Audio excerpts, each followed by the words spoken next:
दूसरा अध्याय। संजय उवाच। 1। संजय बोले, वैसी कायरता से व्याप्त हुए उन अर्जुन के प्रति जो कि विषाद कर रहे हैं और आंसुओं के कारण जिनके नेत्रों की देखने की शक्ति अवरुद्ध हो रही है, भगवान मधुसूदन ये आगे कहे जाने वाले वचन बोले।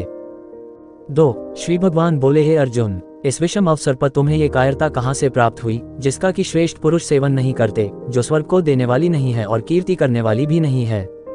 3। हे पृथानंदन अर्जुन, इस नपुंसकता को मत प्राप्त हो, क्योंकि तुम्हारे में यह उचित नहीं है। परंतप हृदय की इस तुच्छ दुर्बलता का त्याग करके युद्ध के लिए खड़े हो जाओ। 4। अर्जुन बोले, हे मधुसूदन, मैं रणभूमि में भीष्म और द्रोण के साथ बाणों से कैसे युद्ध करूं, क्योंकि हे अरिसूदन, ये दोनों ही पूजा के योग्य हैं। 5। महानुभाव गुरुजनों को न मारकर इस लोक में मैं भिक्षा का अन्न खाना भी श्रेष्ठ समझता हूँ, क्योंकि गुरुजनों को मारकर यहाँ रक्त से सने हुए तथा धन की कामना की मुख्यता वाले भोगों को ही तो भोगूंगा। 6। हम ये भी नहीं जानते कि हम लोगों के लिए युद्ध करना और न करना इन दोनों में से कौन सा अत्यंत श्रेष्ठ है, अथवा हम उन्हें जीतेंगे या वे हमें जीतेंगे। जिनको मारकर हम जीना भी नहीं चाहते, वे ही धृतराष्ट्र के संबंधी हमारे सामने खड़े हैं।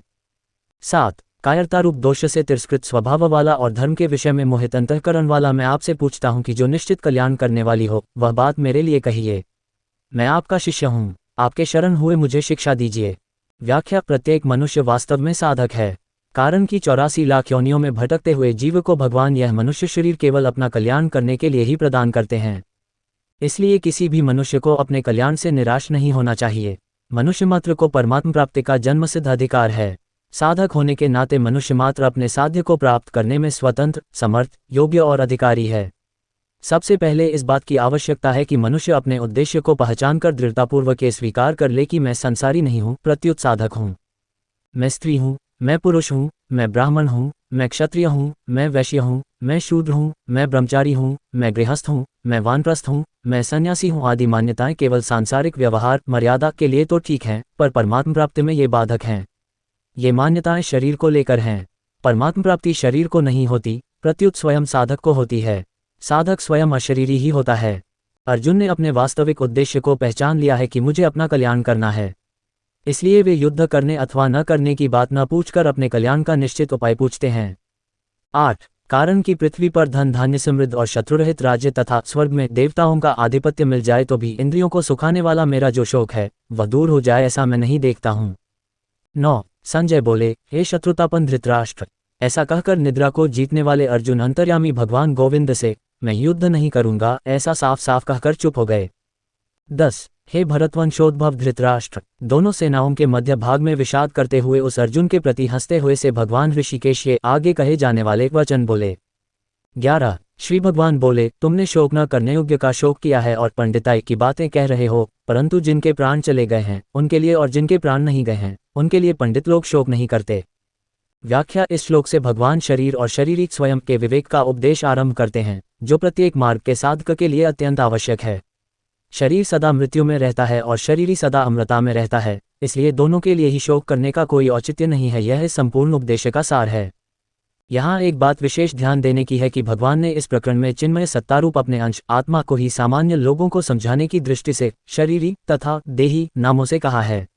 वास्तव में शरीरी का शरीर से संबंध है ही नहीं, हो सकता ही नहीं, असंभव है। अर्थात शरीरी का अर्थ आत्मा है। 12। किसी काल में मैं नहीं था और तू नहीं था तथा ये राजा लोग नहीं थे, ये बात भी नहीं है, और इसके बाद भविष्य में मैं, तू और राजा लोग हम सभी नहीं रहेंगे, ये बात भी नहीं है।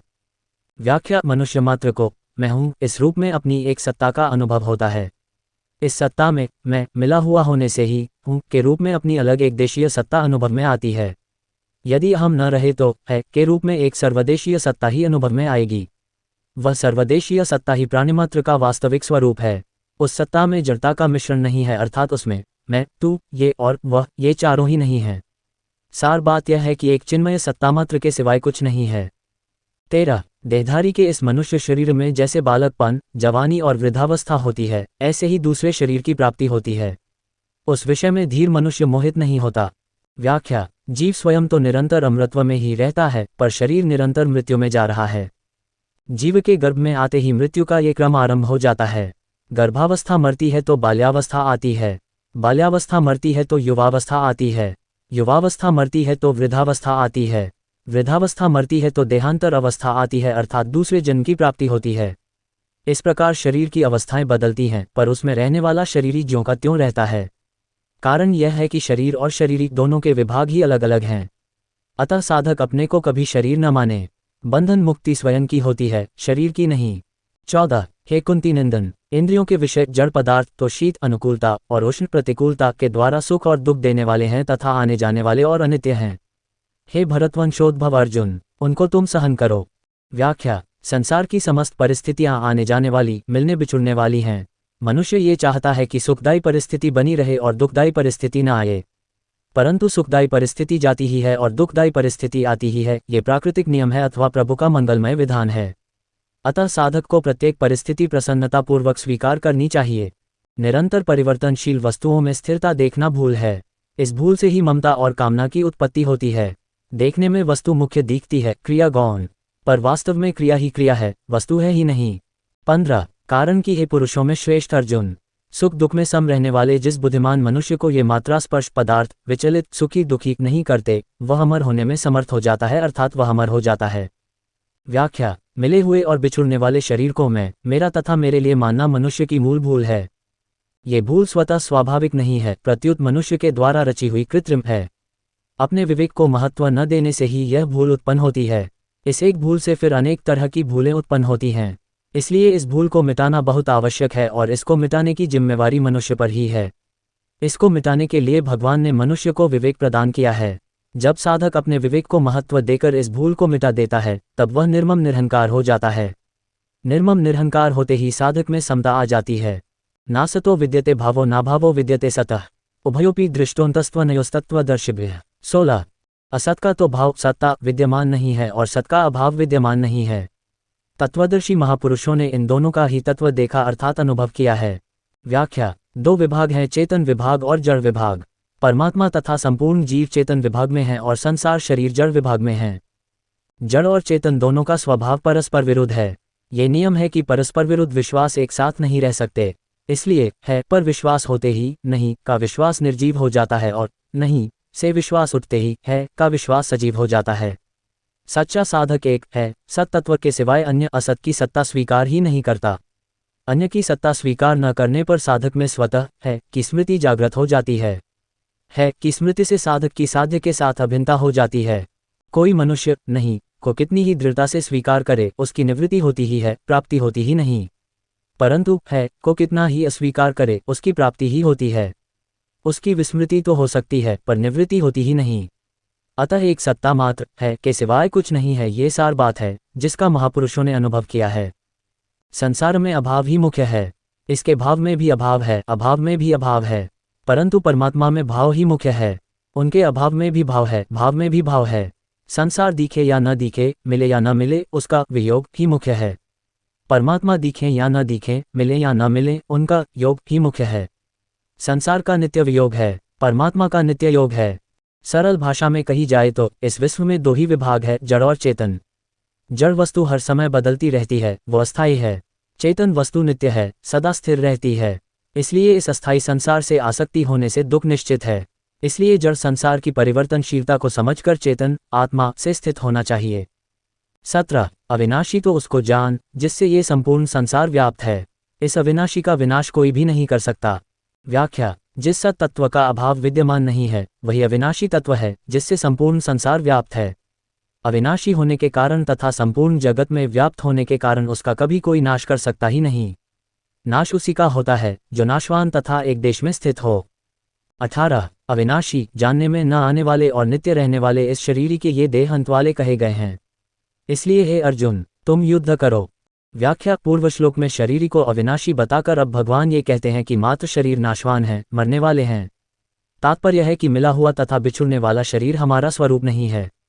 शरीर तो केवल कर्म सामग्री है जिसका उपयोग केवल दूसरों की सेवा करने में ही है, अपने लिए उसका किंचन मात्र भी उपयोग नहीं है। अतः शरीर के नाश से अपनी कोई हानि नहीं होती। 19 जो मनुष्य इस अविनाशी शरीर को मारने वाला मानता है और जो मनुष्य इसको मरा मानता है, वे दोनों ही इसको नहीं जानते, क्योंकि यह न मारता है और न मारा जाता है। व्याख्या: शरीर में कर्तापन नहीं है और मृत्यु रूप विकार भी नहीं है। कर्तापन आदि सभी विकार प्रकृति से माने हुए संबंध में पंथ में ही हैं। 20 ये शरीर न कभी जन्मता है और न मरता है तथा यह उत्पन्न होकर फिर होने वाला नहीं है। ये जन्मरहित, नित्य निरंतर रहने वाला, शाश्वत और अनादि है। शरीर के मारे जाने पर भी यह नहीं मारा जाता। व्याख्या: उत्पन्न होना, सत्ता वाला दिखना, बदलना, बढ़ना, घटना और नष्ट होना, ये 6 विकार शरीर में ही होते हैं। शरीर में ये विकार कभी हुए नहीं, कभी होंगे नहीं, कभी हो सकते ही नहीं। शरीरी कभी उत्पन्न नहीं होता, न जायते, अजः उत्पन्न होकर विकारी सत्ता वाला नहीं होता। अभूत्वा भविता व न भूयः, ये बदलता नहीं, शाश्वतः, ये बढ़ता नहीं, पुराण, ये क्षीण नहीं होता, नित्य, और यह मरता नहीं, न म्रियते न हन्यते हन्यमाने शरीरे। मुख्य विकार 2 ही हैं, उत्पन्न होना और नष्ट होना। अतः प्रस्तुत श्लोक में इन दोनों विकारों का शरीर में 2 बार निषेध किया गया है, जैसे न जायते म्रियते और अजः न हन्यते हन्यमाने शरीरे। 21। हे पृथानंदन, जो मनुष्य इस शरीरी को अविनाशी, नित्य, जन्मरहित और अव्यय जानता है, वह कैसे किसको मारे और कैसे किसको मरवाए। व्याख्या: शरीर की किसी भी क्रिया से शरीरी में किंचिन मात्र भी कोई विकार उत्पन्न नहीं होता। अतः शरीरी किसी भी क्रिया का न तो कर्ता तथा भोक्ता बनता है, न कार्यता ही बनता है। 22। मनुष्य जैसे पुराने कपड़ों को छोड़कर दूसरे नए कपड़े धारण कर लेता है, ऐसे ही देही पुराने शरीरों को छोड़कर दूसरे नए शरीरों में चला जाता है। व्याख्या: जैसे कपड़े बदलने से मनुष्य बदल नहीं जाता, ऐसे ही अनेक शरीरों को धारण करने और छोड़ने पर भी शरीरी वही का वही रहता है, बदलता नहीं।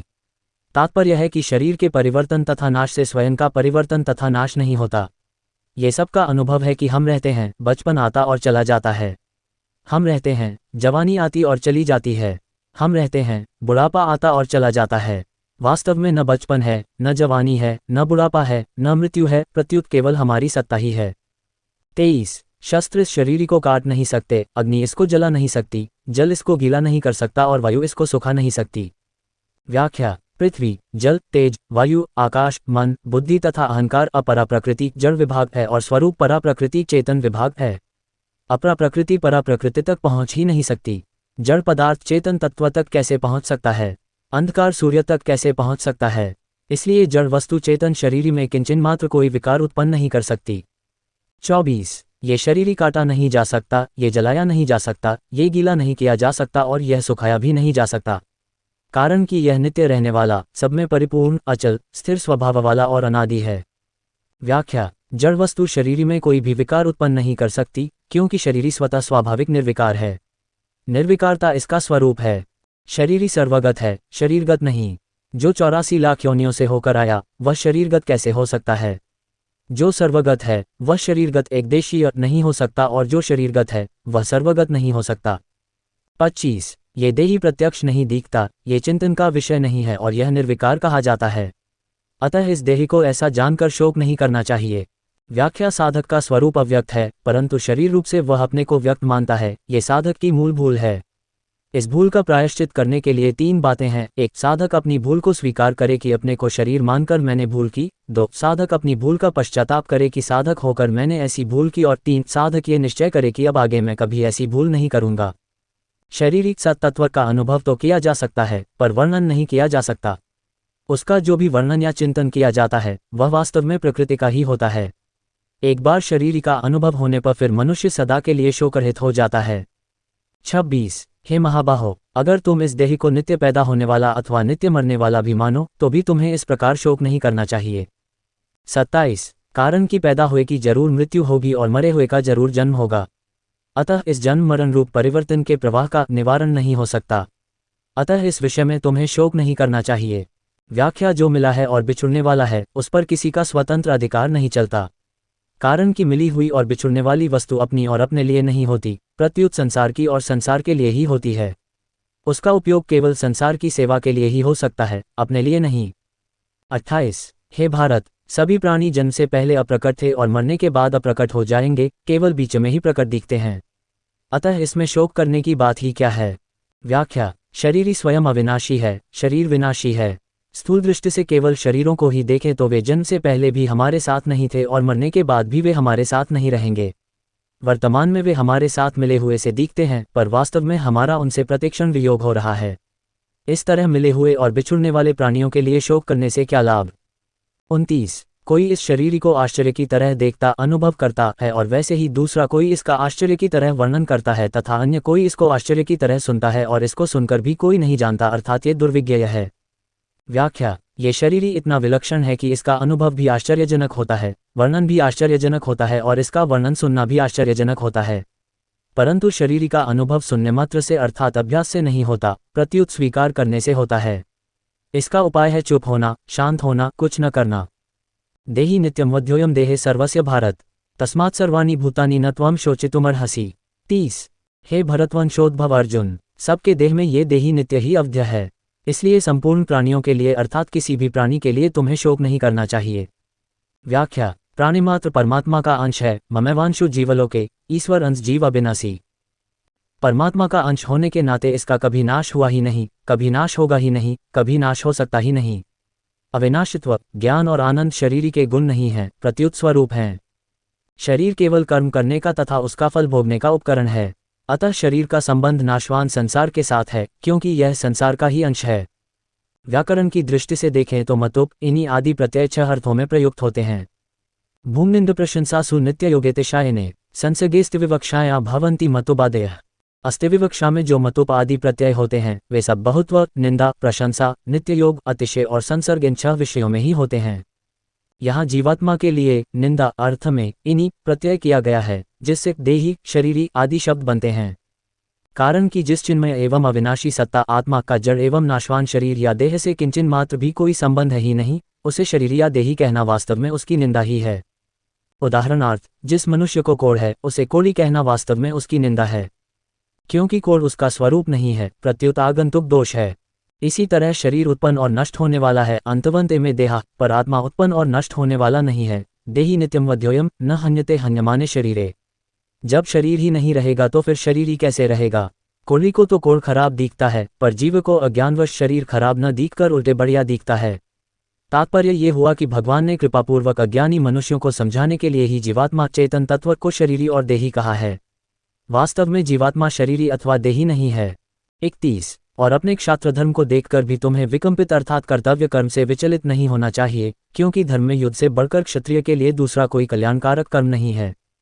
व्याख्या। यदि साधक की रुचि, विश्वास और योग्यता ज्ञानयोग की नहीं है तो उसे कर्मयोग का पालन करना चाहिए। कारण कि ज्ञानयोग और कर्मयोग दोनों का फल एक ही है।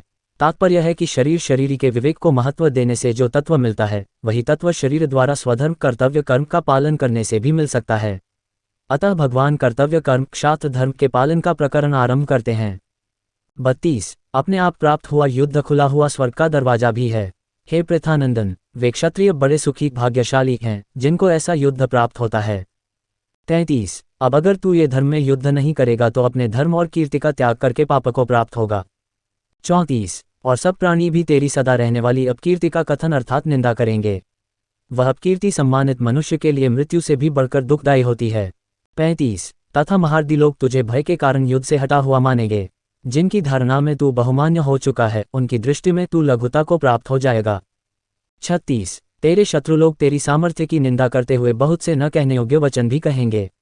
उससे बढ़कर और दुख की बात क्या होगी। 37। अगर युद्ध में तू मारा जाएगा तो तुझे स्वर्ग की प्राप्ति होगी और अगर युद्ध में तू जीत जाएगा तो पृथ्वी का राज्य भोगेगा। अतः हे कुंती नंदन, तू युद्ध के लिए निश्चय करके खड़ा हो जा। 38। जय पराजय, लाभ हानि और सुख दुख को समान करके फिर युद्ध में लग जा। इस प्रकार युद्ध करने से तू पाप को प्राप्त नहीं होगा। व्याख्या। भगवान व्यवहार में परमार्थ की कला बताते हैं। सिद्धि असिद्धि में सम तटस्थ रहकर निष्काम भाव से अपने कर्तव्य कर्म का पालन करना। ऐसा करने से मनुष्य युद्ध जैसा घोर कर्म करते हुए भी अपना कल्याण कर सकता है। इससे सिद्ध हुआ कि मनुष्य प्रत्येक परिस्थिति में अपना कल्याण करने में समर्थ तथा स्वतंत्र है। 39। हे पार्थ, ये संबुद्धि तेरे लिए पहले सांख्य योग में कही गई और अब तू इसको कर्मयोग के विषय में सुन। जिस संबुद्धि से युक्त हुआ तू कर्म बंधन का त्याग कर देगा। व्याख्या। भगवान ने 31वें से 37वें श्लोक तक कर्तव्य विज्ञान धर्मशास्त्र अर्थात कर्म का वर्णन किया। अब इस 39वें श्लोक से 53वें श्लोक तक योग विज्ञान मोक्ष शास्त्र अर्थात कर्मयोग का वर्णन करते हैं। नेहाभिक्रम नाशोस्ति प्रत्यवायो न विद्यते स्वल्पम्प्यस्य धर्मस्य त्रायते महतो भयात्। 40। मनुष्यलोक में इस संबुद्धि रूप धर्म के आरंभ का नाश नहीं होता तथा इसके अनुष्ठान का उल्टा फल भी नहीं होता और इसका थोड़ा सा भी अनुष्ठान जन्म मरण रूप महान भय से रक्षा कर लेता है। व्याख्या। भगवान ने 4 प्रकार से समता की महिमा कही है। 1. समता से मनुष्य कर्म बंधन से छूट जाता है। 2. समता के आरंभ अर्थात उद्देश्य का भी कभी नाश नहीं होता। 3. समता के अनुष्ठान में यदि कोई भूल हो जाए तो उसका उल्टा फल नहीं होता। और 4. समता का थोड़ा सा भी भाव हो जाए तो वह कल्याण कर देता है। जीवन में थोड़ी भी समता आ जाए तो उसका नाश नहीं होता। भय कितना ही महान हो, उसका नाश हो जाता है। असत को सत्ता तथा महत्ता देने से महान समता भी स्वल्प हो जाती है और स्वल्प भय भी महान हो जाता है। यदि हम असत को सत्ता तथा महत्ता न दे तो समता महान और भय स्वल्प नष्ट हो जाता है। 41। हे कुरुनंदन, इस संबुद्धि की प्राप्ति के विषय में निश्चय वाली बुद्धि एक ही होती है। जिनका एक निश्चय नहीं है, ऐसे मनुष्यों की बुद्धियां अनंत और बहुत शाखाओं वाली ही होती हैं। व्याख्या समता की प्राप्ति उसी को होती है जिसका उद्देश्य एक होता है। अनेक उद्देश्य कामना के कारण होते हैं। 42 और 43। हे पृथानंदन, जो कामनाओं में तन्मय हो रहे हैं, स्वर्ग को ही श्रेष्ठ मानने वाले हैं, वेदों में कहे हुए सकौम कर्मों में प्रीति रखने वाले हैं, भोगों के सिवाय और कुछ है ही नहीं ऐसा कहने वाले हैं, वे अविवेकी मनुष्य इस प्रकार की जिस पुष्पित दिखाव शोभायुक्त वाणी को कहा करते हैं, जो कि जिन रूपी कर्मफल को देने वाली है तथा भोग और ऐश्वर्य की प्राप्ति के लिए बहुत सी क्रियाओं का वर्णन करने वाली है। 44। उस पुष्पित वाणी से जिसका अंतःकरण हर लिया गया है अर्थात भोगों की तरफ खींच गया है, और जो भोग तथा ऐश्वर्य में अत्यंत आसक्त हैं, उन मनुष्यों की परमात्मा में एक निश्चय वाली बुद्धि नहीं होती। व्याख्या भोग और ऐश्वर्य संग्रह की आसक्ति कल्याण में मुख्य बाधक है। सांसारिक भोगों को भोगने तथा रुपयों आदि का संग्रह करने वाला मनुष्य अपने कल्याण का निश्चय भी नहीं कर सकता, फिर कल्याण करना तो दूर रहा। इसलिए भगवान निष्काम भाव योग का अन्वय व्यतिरेक से वर्णन करते हैं।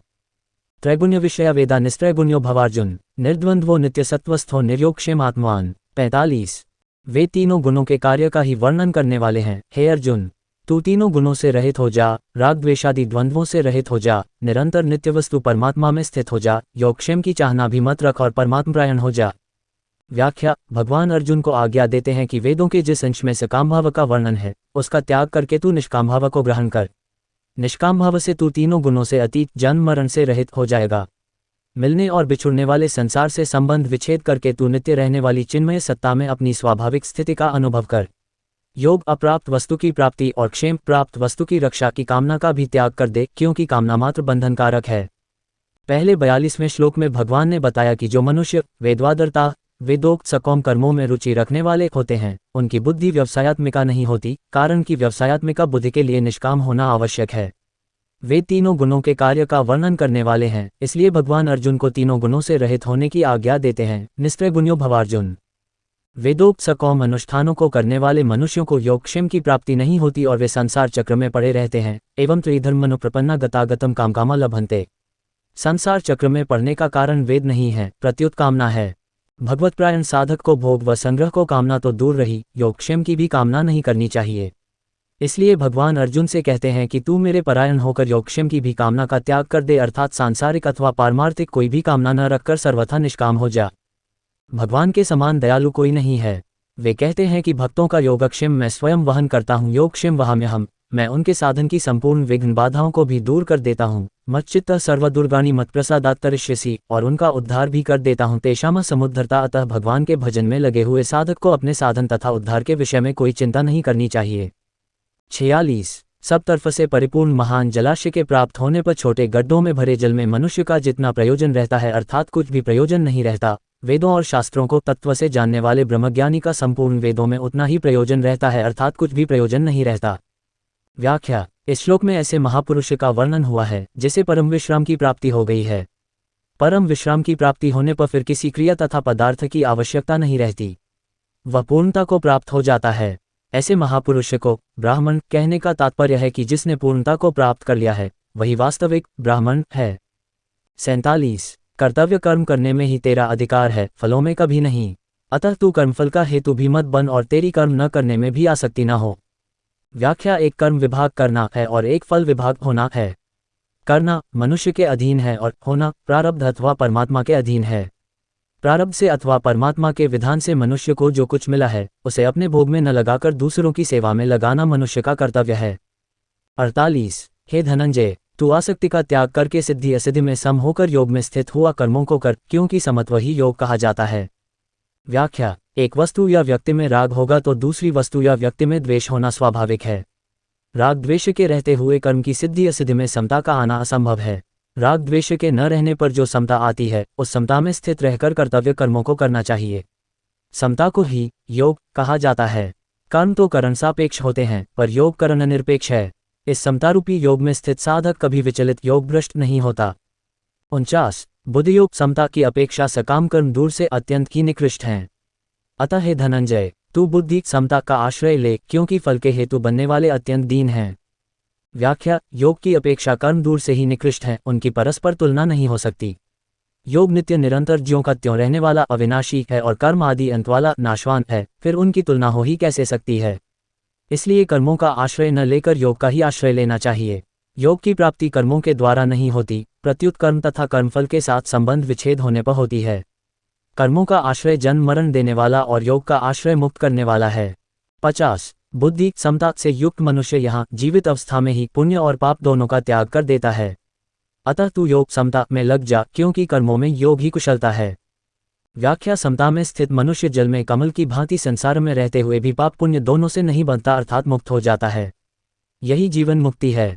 पूर्व श्लोक में आया है कि योग की अपेक्षा कर्म दूर से ही निकृष्ट हैं, इसलिए मनुष्य को समता में स्थित होकर कर्म करने चाहिए, अर्थात कर्मयोग का आचरण करना चाहिए। महत्व योग समता का है, कर्मों का नहीं। कल्याण करने की शक्ति योग कर्मयोग में है, कर्मों में नहीं। बुद्धि योग और बुद्धियोग ये तीनों ही शब्द गीता में कर्मयोग के लिए आए हैं। 51. कारण की समतायुक्त बुद्धिमान साधक कर्मजन्य फल का अर्थात संसार मात्र का त्याग करके जन्मरूप बंधन से मुक्त होकर निर्विकार पद को प्राप्त हो जाते हैं। व्याख्या: समता में स्थित होकर कर्म करने वाले अर्थात कर्मयोगी साधक जन्म मरण से रहित होकर परमात्म तत्व को प्राप्त हो जाते हैं। अतः कर्मयोग मुक्ति का स्वतंत्र साधन है। 52. जिस समय तेरी बुद्धि मोहरूपी दलदल को भलीभांति तर जाएगी, उसी समय तू सुने हुए और सुनने में आने वाले भोगों से वैराग्य को प्राप्त हो जाएगा। व्याख्या: मिलने और बिछुड़ने वाले पदार्थों और व्यक्तियों को अपना तथा अपने लिए मानना मोह है। इस मोहरूपी दलदल से निकलने पर साधक को संसार से वैराग्य हो जाता है। संसार से वैराग्य होने पर अर्थात राग का नाश होने पर योग की प्राप्ति हो जाती है। 53. जिस काल में शास्त्रीय मतभेदों से विचलित हुई तेरी बुद्धि निश्चल हो जाएगी और परमात्मा में अचल हो जाएगी, उस काल में तू योग को प्राप्त हो जाएगा। व्याख्या: पूर्व श्लोक में सांसारिक मोह के त्याग की बात कहकर भगवान प्रस्तुत श्लोक में शास्त्रीय मोह अर्थात सीखे हुए अनुभवहीन ज्ञान के त्याग की बात कहते हैं। ये दोनों ही प्रकार के मोह साधक के लिए बाधक हैं। शास्त्रीय मोह के कारण साधक द्वैत अद्वैत आदि मतभेदों में उलझकर खंडन मंडन में लग जाता है। केवल अपने कल्याण का ही दृढ़ उद्देश्य होने पर साधक सुगमतापूर्वक इस दोनों प्रकार के मोह से तर जाता है। 54. अर्जुन बोले, हे केशव, परमात्मा में स्थित स्थिर बुद्धि वाले मनुष्य के क्या लक्षण होते हैं? वह स्थिर बुद्धि वाला मनुष्य कैसे बोलता है, कैसे बैठता है और कैसे चलता है, अर्थात व्यवहार करता है? श्री भगवान उवाच: प्रजहति यदा कामान सर्वान् पार्थ मनोक्तान् आत्मनिवात्मना तुष्टः स्थितप्रज्ञस्तदोच्यते। 55. श्री भगवान बोले, हे पृथानंदन, जिस काल में साधक मन में आई संपूर्ण कामनाओं का भलीभांति त्याग कर देता है और अपने आप से अपने आप में ही संतुष्ट रहता है, उस काल में वह स्थिर बुद्धि कहा जाता है। व्याख्या: मन की स्थिरता की अपेक्षा बुद्धि की स्थिरता श्रेष्ठ है, क्योंकि मन की स्थिरता से तो लौकिक सिद्धियां प्रकट होती हैं, पर बुद्धि की स्थिरता से कल्याण हो जाता है। मन की स्थिरता है वृत्तियों का निरोध और बुद्धि की स्थिरता है उद्देश्य की दृढ़ता। त्याग उसी का होता है जो वास्तव में सदा से ही त्यक्त है।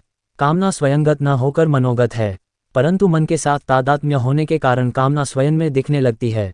जब साधक को स्वयं में संपूर्ण कामनाओं के अभाव का अनुभव हो जाता है, तब उसकी बुद्धि स्वतः स्थिर हो जाती है। 56. दुखों की प्राप्ति होने पर जिसके मन में उद्वेग नहीं होता और सुखों की प्राप्ति होने पर जिसके मन में स्पृहा नहीं होती तथा जो राग भय और क्रोध से सर्वथा रहित हो गया है, वह मननशील मनुष्य स्थिर बुद्धि कहा जाता है। 57. सब जगह आसक्ति रहित हुआ जो मनुष्य उस शुभ अशुभ को प्राप्त करके न तो प्रसन्न होता है और न द्वेष करता है, उसकी बुद्धि स्थिर है। 58. जिस तरह कछुआ अपने अंगों को सब ओर से समेट लेता है, ऐसे ही जिस काल में ये कर्मयोगी इंद्रियों के विषयों से इंद्रियों को सब प्रकार से हटा लेता है, तब उसकी बुद्धि स्थिर हो जाती है। व्याख्या: स्वयं नित्य निरंतर ज्यों का त्यों रहता है और शरीर नित्य निरंतर बदलता रहता है, अतः दोनों के स्वभाव में कोई अंतर नहीं पड़ता। परंतु जब स्वयं शरीर के साथ मैं मेरे का संबंध मान लेता है, तब बुद्धि में शरीर संसार का असर पड़ने से अंतर पड़ने लगता है। मैं मेरापन मिटने से बुद्धि में जो अंतर पड़ता था, वह मिट जाता है और बुद्धि स्थिर हो जाती है। बुद्धि स्थिर होने से स्वयं अपने आप में ही स्थित हो जाता है। 59. निराहारी इंद्रियों को विषयों से हटाने वाले मनुष्य के भी विषय तो निवृत्त हो जाते हैं, पर रस निवृत्त नहीं होता। परंतु परमात्म तत्व का अनुभव होने से इस स्थितप्रज्ञ मनुष्य का रस भी निवृत्त हो जाता है, अर्थात उसकी संसार में रसबुद्धि नहीं रहती। व्याख्या: भोगों के प्रति सूक्ष्म आसक्ति का नाम रस है। ये रस साधक की अहंता में रहता है। जब तक ये रस रहता है, तब तक परमात्मा का अलौकिक रस प्रेम प्रकट नहीं होता। इस रसबुद्धि के कारण ही भोगों की पराधीनता रहती है। साधक के द्वारा भोगों का त्याग करने पर भी रसबुद्धि बनी रहती है, जिसके कारण भोगों के त्याग का बड़ा महत्व दिखता है और अभिमान भी होता है कि मैंने भोगों का त्याग कर दिया है। यद्यपि यह रस तत्वप्राप्ति के पहले भी नष्ट हो सकता है, तथापि तत्वप्राप्ति के बाद ये सर्वथा नष्ट हो ही जाता है। 60 कारण की है कुंती नंदन। रसबुद्धि रहने से यत्न करते हुए विद्वान मनुष्य की भी प्रमथनशील इंद्रियां उसके मन को बलपूर्वक हर लेती हैं। व्याख्या बुद्धिमान साधक को अपनी इंद्रियों पर कभी विश्वास नहीं करना चाहिए, कारण कि जब तक अहंता में रसबुद्धि पड़ी है तब तक साधक का पतन होने की संभावना रहती है। 61 कर्मयोगी साधक उन संपूर्ण इंद्रियों को वश में करके मेरे परायण होकर बैठे, क्योंकि जिसकी इंद्रियां वश में हैं उसकी बुद्धि स्थिर है। व्याख्या साधन की पूर्णता के लिए भगवान की परायणता आवश्यक है। भगवान के परायण होने से इंद्रियां सुगमतापूर्वक वश में हो जाती हैं। अपने पुरुषार्थ से इंद्रियों को सर्वथा वश में करना कठिन है। इंद्रियां सर्वथा वश में होने से ही बुद्धि स्थिर होती है। 62 और 63 विषयों का चिंतन करने वाले मनुष्य की उन विषयों में आसक्ति पैदा हो जाती है। आसक्ति से कामना पैदा होती है। कामना से बाधा लगने पर क्रोध पैदा होता है। क्रोध होने पर सम्मोह मूढ़भाव हो जाता है। सम्मोह से स्मृति भ्रष्ट हो जाती है। स्मृति भ्रष्ट होने पर बुद्धि विवेक का नाश हो जाता है। बुद्धि का नाश होने पर मनुष्य का पतन हो जाता है। व्याख्या विषयभोगों को भोगना तो दूर रहा, उनका रागपूर्वक चिंतन करने मात्र से साधक पतन की ओर चला जाता है, कारण कि भोगों का चिंतन भी भोग भोगने से कम नहीं है। 64 और 65 परंतु वशीभूत अंतःकरण वाला कर्मयोगी साधक राग द्वेष से रहित अपने वश में की हुई इंद्रियों के द्वारा विषयों का सेवन करता हुआ अंतःकरण की निर्मलता को प्राप्त हो जाता है। अंतःकरण की निर्मलता प्राप्त होने पर साधक के संपूर्ण दुखों का नाश हो जाता है और ऐसे शुद्ध चित्त वाले साधक की बुद्धि निसंदेह बहुत जल्दी परमात्मा में स्थिर हो जाती है।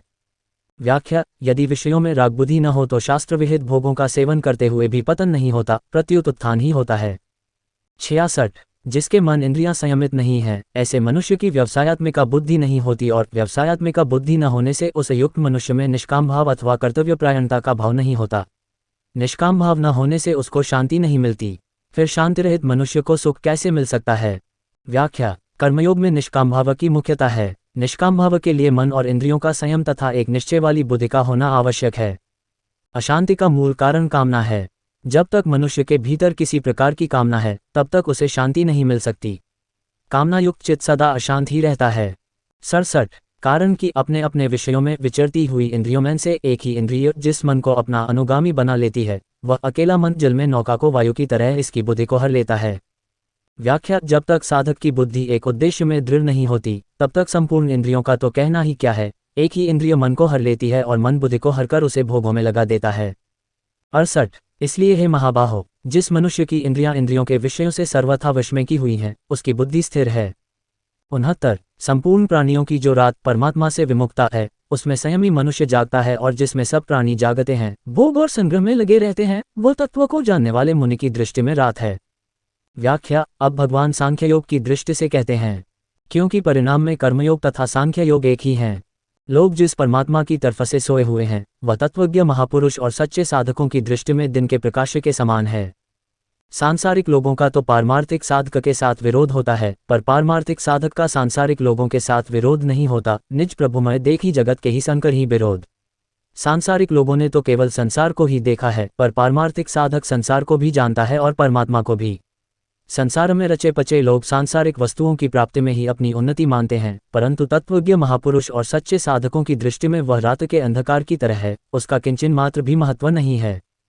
70 जैसे संपूर्ण नदियों का जल चारों ओर से जल द्वारा परिपूर्ण समुद्र में आकर मिलता है, पर समुद्र अपनी मर्यादा में अचल स्थित रहता है, ऐसे ही संपूर्ण भोग पदार्थ जिस संयमी मनुष्य को विकार उत्पन्न किए बिना ही प्राप्त होते हैं, वही मनुष्य परम शांति को प्राप्त होता है, भोगों की कामना वाला नहीं।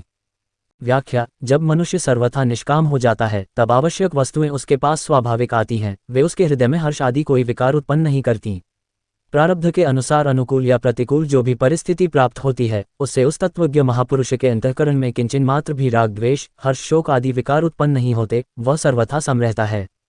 परंतु जिसके भीतर सांसारिक कामनाएं हैं, उसे वस्तुएं प्राप्त हो या न हो, वह सदा अशांत ही रहता है। विहाय कामान्य सर्वान् पुमांश्चरति निःस्पृहा निर्मो निरहंकारा स शांतिमधिगच्छति। 71 जो मनुष्य संपूर्ण कामनाओं का त्याग करके स्पृहा रहित, ममता रहित और अहंता रहित होकर आचरण करता है, वह शांति को प्राप्त होता है। व्याख्या जब मनुष्य कामना, स्पृहा, ममता और अहंता से छूट जाता है, तब उसे अपने भीतर नित्य निरंतर स्थित रहने वाली शांति का अनुभव हो जाता है। मूल में अहंता ही मुख्य है। सबका त्याग करने पर भी अहंता शेष रह जाती है, पर अहंता का त्याग होने पर सबका त्याग हो जाता है। अहंता से राग, राग से आसक्ति, आसक्ति से ममता और ममता से कामना तथा कामना से फिर अनेक प्रकार के विकारों की उत्पत्ति होती है। साधक के लिए पहले ममता का त्याग करना सुगम पड़ता है। ममता का त्याग होने पर कामना, स्पृहा और अहंता का त्याग करने की सामर्थ्य आ जाती है। वास्तव में हम कामना, स्पृहा, ममता और अहंता से रहित हैं। यदि हम इनसे रहित न होते तो कभी इनका त्याग न कर पाते और भगवान भी इनके त्याग की बात नहीं कहते। सुषुप्ति में अहंता आदि के अभाव का अनुभव सबको होता है, पर अपने अभाव का अनुभव कभी किसी को नहीं होता। मूल में कामना, स्पृहा, ममता और अहंता की सत्ता है ही नहीं, नासतो विद्यते भावः। हमारा स्वरूप चिन्मय सत्ता मात्र है। चिन्मय सत्ता मात्र में कामना, स्पृहा, ममता और अहंता होने का प्रश्न ही पैदा नहीं होता। ये कामना आदि जड़ में ही रहते हैं, चेतन तक पहुँचते ही नहीं। चिन्मय सत्ता ज्यों की त्यों रहती है। कामना, स्पृहा आदि निरंतर नहीं रहते, प्रत्युत बदलते रहते हैं, ये सबका अनुभव है। प्रत्येक जन्म में कामना, स्पृहा आदि अलग अलग थे। इस जन्म में भी बचपन में कामना, स्पृहा आदि अलग थे, अब अलग हैं। हम इन्हें छोड़ते और पकड़ते रहते हैं। पहले खिलौनों की कामना थी, फिर रुपयों की कामना हो गई। पहले माँ में ममता थी, फिर पत्नी में ममता हो गई। इस प्रकार कामना, स्पृहा, ममता आदि का आना जाना, उत्पत्ति विनाश, संयोग वियोग, आरंभ अंत आदि होता रहता है, पर सत्ता मात्र स्वरूप का आना जाना आदि होता ही नहीं। जो वस्तु है ही नहीं, उसे हमने पकड़ लिया अर्थात उसे सत्ता और महत्ता दे दी, यही हमारी सबसे बड़ी भूल है। इस भूल को मिटाने की जिम्मेवारी हम पर ही है, तभी भगवान इनका त्याग करने की बात कहते हैं, अन्यथा जो है ही नहीं, उसका त्याग स्वतः सिद्ध है। जो स्वतः सिद्ध है उसे ही प्राप्त करना है। नया निर्माण कुछ नहीं करना है। नया निर्माण ही हमारे बंधन का, दुखों का कारण बनता है। अश ब्राह्मी स्थिते पार्थ नैना प्राप्य विमुह्यति स्थित्वास्यामंत कालेपि ब्रह्म निर्वाणम रक्षति। 72। हे प्रथानंदन, ये ब्राह्मी स्थिति है, इसको प्राप्त होकर कभी कोई मोहित नहीं होता। इस स्थिति में यदि अंतकाल में भी स्थित हो जाए तो निर्वाण शांत ब्रह्म की प्राप्ति हो जाती है। व्याख्या: अहंता रहित होने पर मनुष्य ब्राह्मी स्थिति को प्राप्त हो जाता है। उसकी अपनी कोई स्वतंत्र स्थिति नहीं रहती। इस ब्राह्मी स्थिति की प्राप्ति एक बार और सदा के लिए होती है, कारण कि ब्रह्म में हमारी स्वतः स्वाभाविक स्थिति है, पर अहंकार के कारण इसका अनुभव नहीं होता। मैं हूँ, मिट जाए और है रह जाए, यही ब्राह्मी स्थिति है। ये सिद्धांत है कि जो वस्तु मिलने और बिछुड़ने वाली तथा उत्पन्न और नष्ट होने वाली होती है, वह हमारी तथा हमारे लिए नहीं हो सकती। शरीर तो मिलने बिछुड़ने वाला तथा उत्पन्न नष्ट होने वाला है, पर स्वयं मिलने बिछुड़ने वाला तथा उत्पन्न नष्ट होने वाला नहीं है। अतः साधक दृढ़तापूर्वक इस सत्य को स्वीकार कर ले कि मैं स्वयं त्रिकाल में भी शरीर नहीं हूँ, शरीर मेरा नहीं है तथा मेरे लिए भी नहीं है। निर्वाण शब्द के दो अर्थ होते हैं, लुप्त, खोया हुआ, और विश्राम, शांत। अतः खोए हुए ब्रह्म को पा लेना अथवा परम विश्राम को प्राप्त कर लेना ही निर्वाण ब्रह्म की प्राप्ति है। निर्वाण शब्द का एक अर्थ शून्य भी होता है। शून्य अभाव का वाचक नहीं है। शून्य का तात्पर्य है जो न सत हो, न सत हो, न सत्सत हो और न सत्सत से भिन्न हो, अर्थात जो अनिर्वचनीय तत्व हो। अतस्तत्वम सत्सद्भयानुभयात्मक चतुष्कोटि विनिर्मुक्तम शून्य में सर्वदर्शन संग्रह। क्रियामात्र का संबंध संसार के साथ है। हमारा स्वरूप अक्रिय है, इसलिए शरीर के द्वारा हम अपने स्वरूप के लिए कुछ नहीं कर सकते। शरीर के द्वारा हम कोई भी क्रिया करेंगे तो वह संसार के लिए ही होगी, अपने लिए नहीं। पूर्व पक्ष: तो फिर हम अपने लिए क्या कर सकते हैं? उत्तर पक्ष: हम अपने लिए अपने द्वारा निष्काम, निःस्पृह, निर्मम और निरहंकार हो सकते हैं। क्यों हो सकते हैं? क्योंकि हम वास्तव में स्वरूप से निष्काम, निःस्पृह, निर्मम और निरहंकार हैं। ओम तत्सत। ब्रह्मविद्या और योगशास्त्र रूपी श्रीमद्भागवत गीता उपनिषद के द्वितीय अध्याय सांख्य योग समाप्त हुआ।